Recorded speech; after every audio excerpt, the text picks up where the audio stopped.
Ce matin, au Prytanée militaire de Kati, de 23 centres d'accès universel. Ces centres sont réalisés par l'agence de gestion du Fonds d'accès universel AGEFO. Le financement est à l'actif des opérateurs privés de télécom et la MRTP. L'initiative vise à combler les déficits en termes d'accès de nos populations au TIC et à soutenir la promotion du numérique à travers l'extension de la couverture réseau. Mamadou Fani.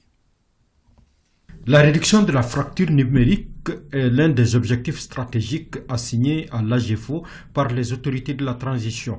Pour ce faire, l'Agence de gestion des fonds d'accès universel AGEFO s'est dotée d'un financement issu des contributions des opérateurs privés de télécom pour réaliser ses ambitions, ce qui a abouti à l'extension de la couverture du réseau et l'installation des centres d'accès universel comme celui du Prytanée militaire de Kati qui vient ainsi d'être inauguré par le ministre de la Communication, de l'économie numérique et de la modernisation de l'administration représentant le Premier ministre. La multiplication des centres d'accès universel repose simplement sur la mission dévolue à l'agence de gestion du Fonds d'accès universel, une mission qui se décuple en deux axes, connectivité numérique des territoires, notamment les zones rurales, et promotion des TIC. Le choix du Prytanée est symbolique en ce sens que le Prytanée est une école d'intégration sous-régionale.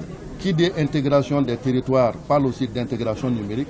Donc quand on parle d'intégration numérique, on va parler d'intégration multinationale. Ce centre d'accès sera utilisé comme outil dans nos quêtes quotidiennes de la performance et de l'excellence. Il vient combler un besoin très vital pour nous et aura un bel usage. Vous ne vous serez point trompé de cible en nous choisissant. Tout le personnel civil et militaire et tous les Prytanes se joignent à moi pour remercier nos bienfaiteurs. Ce projet de 23 centres concrétise l'accès universel du Mali au TIC. Il traduit ainsi la volonté des autorités d'améliorer les conditions de vie des populations, de favoriser le désenclavement numérique du pays et l'équité d'accès des citoyens aux services du digital. Cet événement auquel nous assistons aujourd'hui est l'aboutissement d'un projet de mise en place de 46 centres d'accès universel à travers le pays.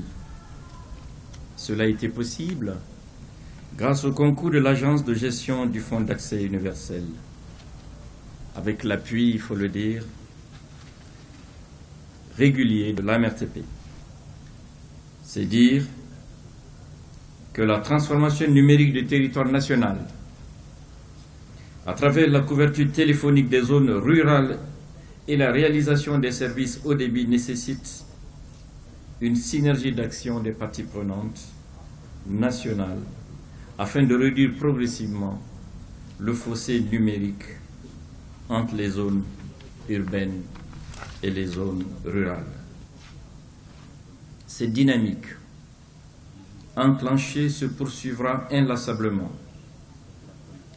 Le directeur de l'AGEFO et ses structures nous en ont fait la promesse au dernier conseil d'administration. Et le gouvernement ne ménagera aucun effort pour que cet objectif, manifestement plein de bonnes promesses, puisse être atteint. L'implantation de ces centres de proximité multiservices va permettre de promouvoir le secteur à fort impact dans les domaines économiques, sociaux et culturels. À ce jour, l'AGEFO a réalisé 113 centres d'accès universel sur l'ensemble du territoire, tous équipés. Et je vous rappelle